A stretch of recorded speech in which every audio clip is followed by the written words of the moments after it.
여러분 저를 한번 따라해 보실까요? 아름다운 것이 죄라면 당신은 사형감입니다. 옆에 계신 분들과 인사하겠습니다. 아름다운 것이 죄라면 당신은 사형감입니다. 아름다운 것이 죄라면 당신은 사형감. 도대체 몇 분이 사형감이신지 모르겠는데요. 우리 삶이 이렇게 아름답고 복된 삶이죠. 여러분 제가 질문 하나 드리겠습니다. 여러분 행복하십니까? 세상 살아가시면서 행복하세요? 우리 삶에 행복이 있으십니까?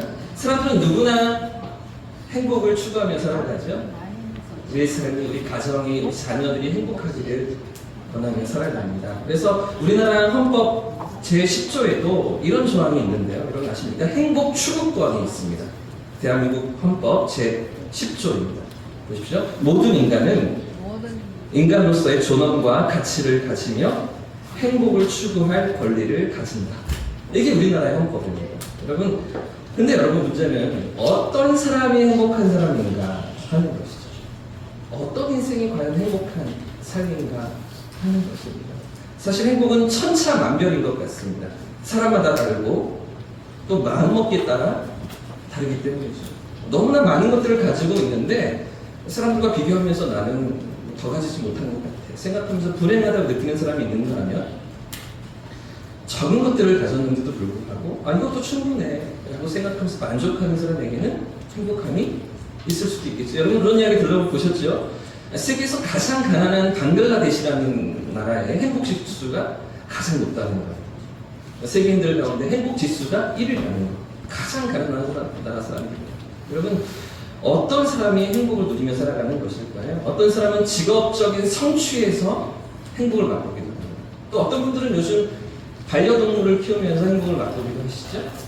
이게 정말 행복하다. 나에게 행복을 준다. 라고 느끼기도 하지 않으십니까? 2019년 한국보건사회연구원이 발간한 한국인의 행복과 삶의 질에 대한 종합연구보고서에 따르면 만 19세부터 80세까지 5,020명을 대상으로 행복을 위한 조건이 무엇인가 이렇게 설문조사를 했었는데요.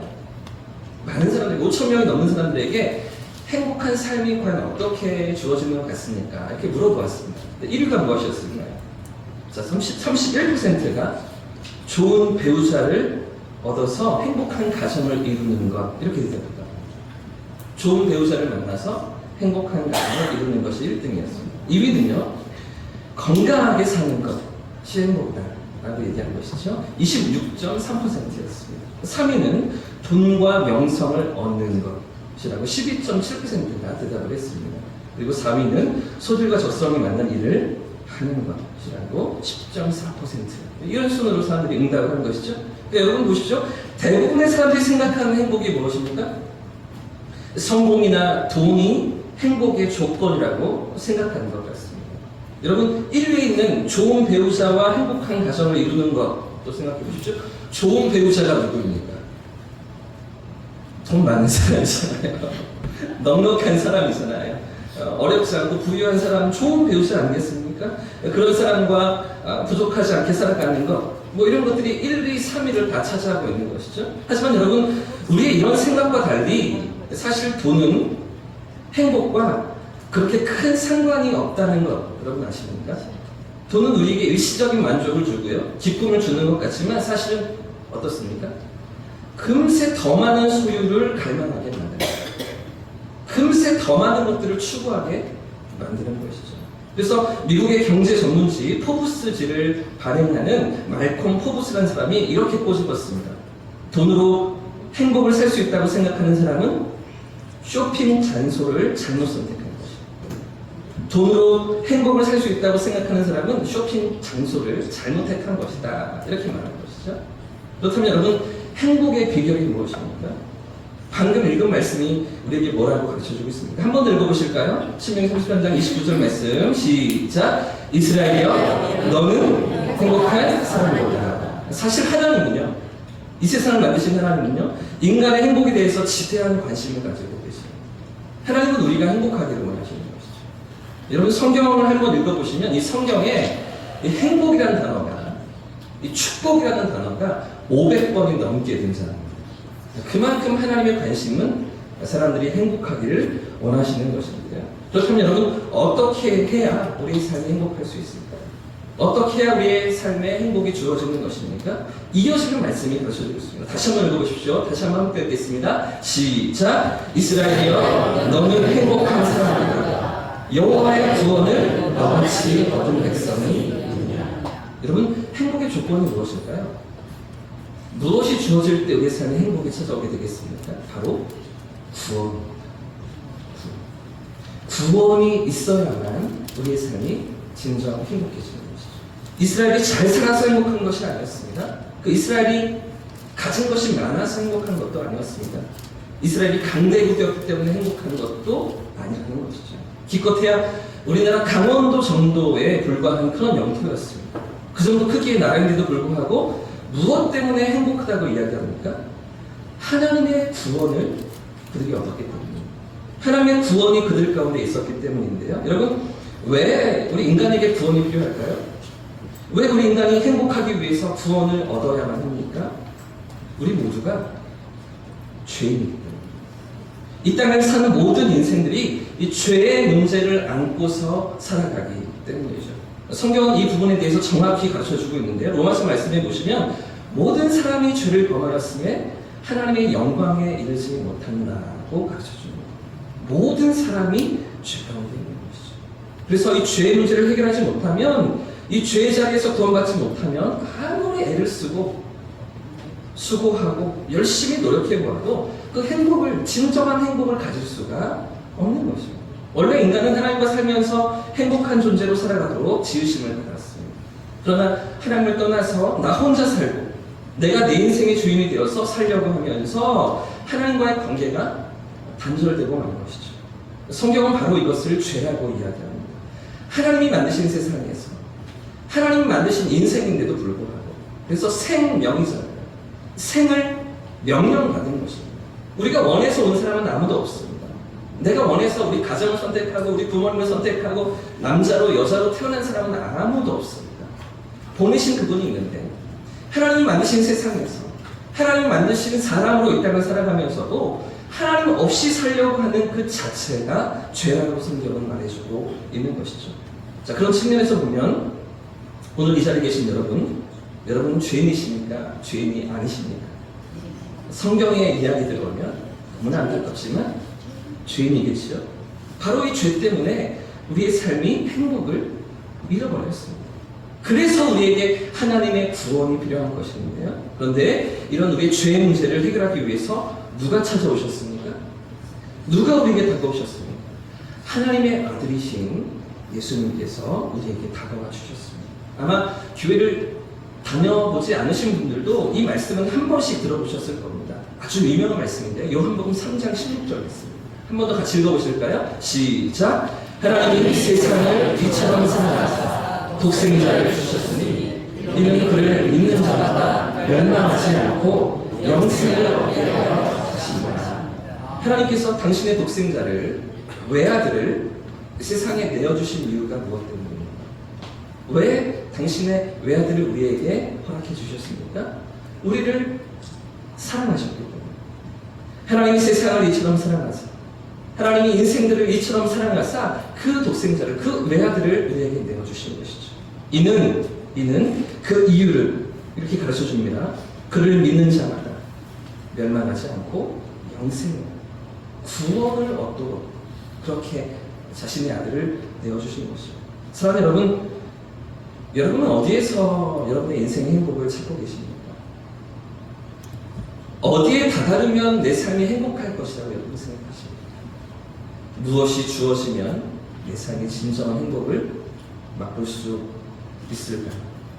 여러분, 영국 속담에 이런 말이 있잖아요. 하루를 행복하려면 어떻게 해라? 이발을 해라. 일주일을 행복하려면 어떻게 해라? 결혼을 해라. 결혼을 해봐도 일주일밖에 안 간다는 게, 행복감이 일주일밖에 못 간다는 건 아니겠습니까? 한 달을 행복하려면 말을 사라. 요즘 같으면 차를 사라. 한 달 동안 행복할 수 있다. 자, 1년을 행복하려면 새 집을 지어라 하는 것이죠. 여러분, 세상에 어떤 것들이 우리에게 만족을 줍니까? 다 변하고 마는 거죠. 다 사그라지고 마는 것입니다. 시간이 지나면 그것이 어느새 당연해지고 더 많은 것들이 나에게 있어야 될 것 같고 더 좋은 것들이 주어져야 될 것 같은 그런 삶의 자리에 이렇게 서게 된다는 것이죠. 온 세상을 지으시고 우리의 삶을 인도하시는 하나님을 만나시기를 축복합니다. 그 하나님을 경험하는 여러분들 되시기를 바랍니다. 예수 그리스도를 내어주시며 우리 죄를 용서하시고 영원한 삶으로 인도하시는 그 하나님을 만나고 경험하시는 여러분의 삶이었으면 참 좋겠습니다. 여러분 방금 읽었던 말씀 한 번 더 보십시오. 제가 읽어드리겠습니다. 이스라엘이여 너는 행복한 사람이로다. 여호와의 구원을 너같이 얻은 백성이 누구냐. 이렇게 말하고 있는 거죠. 그 구원을 경험한 너희의 삶이 진정한 행복한 삶이다 라는 것입니다. 여호와의 구원이 있는 그 백성의 삶이 진정한 행복의 삶이라고 가르쳐주고 있는 것이죠. 행복을 빼앗긴 그 죄를 용서하고 그 죄의 문제를 해결하고 여러분 영원 생명을 누리는 것이 진정한 행복이라고 성경은 가르쳐주고 있는 것입니다. 여러분 아마 이 자리에 계신 거의 대부분의 오신 분들은 아마 내가 죄가 있다는 것, 내가 평생을 인생을 살아오면서 죄가 내 삶에 때묻어 있다는 것 아마 다 인정하실 겁니다. 나는 죄가 하나도 없어. 나는 한 번도 죄에 물들어본 적이 없어. 이렇게 말하실 수 있는 분은 아마 아무도 없으실 겁니다. 근데 여러분, 그 죄를 어떻게 해결하시겠습니까? 그 죄를 어떻게 용서받으시겠습니까? 어떤 분들이 이렇게 얘기하시더라고요. 남들보다 조금 죄를 적게 지으면 되지 뭐. 남들보다 조금 더 착하게, 선하게 살면 되는 거 아니야? 이렇게 말씀하시는 분들이 계시더라고요. 여러분, 제가 한번 예를 들어보겠습니다. 세상 살면서 평생 동안 어떤 사람이 100만 원어치의 남을 도와주는 선행을 베풀었다고 생각해 보십시오. 평생 동안 살면서 더 하겠죠. 더 많이 베풀겠지만 100만 원 정도의 그런 나의 선행으로 평생을 살았다. 근데 이 사람이 천국에 갔네요. 근데 천국에 가보니까 어떤 사람은 50만 원어치 선행을 베풀고 천국에 갔더라고요. 어떤 사람은 10만 원어치 선행을 베풀고도 천국에 들어가는 거죠. 여러분 괜찮으십니까? 나는 100만 원어치를 베풀었는데 나도 10만 원어치만 할 거야. 나도 뭐 50만 원어치만 할 거야. 이런 생각들이 들지 않으시겠습니까? 그럼 반대로 한번 생각해 보십시오. 어떤 사람이 이 땅을 떠나서 천국에 가야 하는데 천국에 들어가지 못했습니다. 왜? 100만 원어치밖에 선행을 베풀지 못해서요. 천국에 들어간 사람들 보니까 1000만 원어치씩 선행을 베풀었네요. 어떤 사람은 5천만 원어치씩 선행을 베풀었네요. 어떤 사람은 1억 원어치씩 선행을 베풀고 천국에 왔네요. 나는 100만 원밖에 선행을 베풀지 않아서 천국에 들어오지 못했다고 생각해 보십시오. 그 기준을 누가 정했습니까? 그 기준을 누가 가지고 있는 것입니까? 다 상대적인 거죠. 어떤 사람은 이렇게 많이 선행을 베풀었다고 생각했는데 들어오지 못했습니다. 억울한 거죠. 당황스러운 거죠. 무슨 말씀을 드리고 있는 거냐면 이 세상에 있는 모든 기준은 100만 원이든 1000만 원이든 1억이든 우리의 선행은, 우리의 열심은, 우리의 노력은 다 상대적인 거라고. 우리가 아무리 열심을 내보아도 우리보다 더 열심히 한 사람이 있으면 우리는 못 미칠 수 있는 거죠. 우리가 아무리 노력하고 애써보아도 그가 더 착하게 살고 공을 들인 사람이 있다면 나는 거기에 들어갈 수 없는 기준은 그 가운데 있을 수밖에 없다는 것입니다. 그래서 하나님이 주신 게 절대적인 기준입니다. 상대적인 기준이, 너와 내가 비교되는 상대적인 기준이 아니라 절대적인 기준으로 요한복음 3장 16절 말씀에 하나님이 세상을 이처럼 사랑하셔서 우리를 사랑하셔서 독생자를 주시면서 이는 그를 믿는 자마다 멸망하지 않고 영생을 얻는 구원을 우리에게 주시기 원하시는 것이죠. 그를 믿는 자는 누구나 구원받는 것입니다. 근데 많은 사람들이 그렇게 생각합니다. 왜 예수를 보내놓고 믿으면 구원받는다 그러고 믿지 않으면 지옥 간다 그러느냐. 예수를 보내지 말죠. 우리 잘 살고 있는데 괜찮은데 예수를 보내놓고서 믿어야만 천국 간다고 얘기하고 믿지 않으면 왜 지옥 간다고 그렇게 말하느냐. 보내지 말지. 근데 사실은 우리의 상태가 무엇인지, 우리의 상태가 어떠한지를 모르는 거죠. 사실 우리는 죄 가운데 있습니다. 죄의 진노 가운데 나아가고 있는 것입니다. 밥을 열심히 먹고 매일마다 세 끼를 챙겨 먹고 어디를 향해 달려갑니까? 죽음을 향해 달려갑니다. 그 죽음 뒤에는 하나님의 심판이 기다리고 있는 것이죠. 죄의 문제를 해결했는가, 그렇지 못했는가에 따라서 영원한 생명으로 나아가기도 하지만 영원한 형벌로 나아갈 수 있는 그 심판이 기다리고 있는 것입니다. 그 죄의 문제를 여러분 어떻게 해결하셨습니까?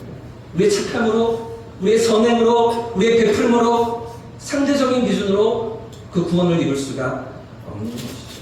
절대적인 기준을 찾아오신 죄 가운데 있는 우리를 위해서 이는 그를 믿는 자마다 멸망하지 않고 영생을 얻게 하시는 하나님의 사랑이 우리를 구원으로 인도해 가시는 것입니다. 사랑하는 여러분, 오늘 이 시간 귀한 시간을 내셔서 이 자리에 참석하셨는데요. 그래서 정말 진지하게 한번 고민해 보셨으면 좋겠습니다. 내 삶의 행복은 어디로부터 오는가? 내 삶의 영원한 생명을 어떻게 얻게 되는가? 내가 열심히 노력해서, 내가 착한 일을 많이 해서, 남들을 많이 도와주었어. 그래서 얻을 수 있는 게 아니라는 것이죠. 그 선행을 베풀고 우리는 또 돌아서면 미움이 일어납니다. 악한 마음들이 일어납니다. 나도 모르게 내 안에서 일어나는 분노와 화를 나도 주체할 수 없을 때가 많이 있다는 것이죠. 그러나 여러분, 하나님의 사랑을 붙드는, 하나님의 구원의 방법을 붙드는 여러분들 되시기를 바랍니다. 여러분, 노틀담의 꼽추와 레미제라블이라는 작품을 쓴 빅토르 위고라는 작가를 아시죠?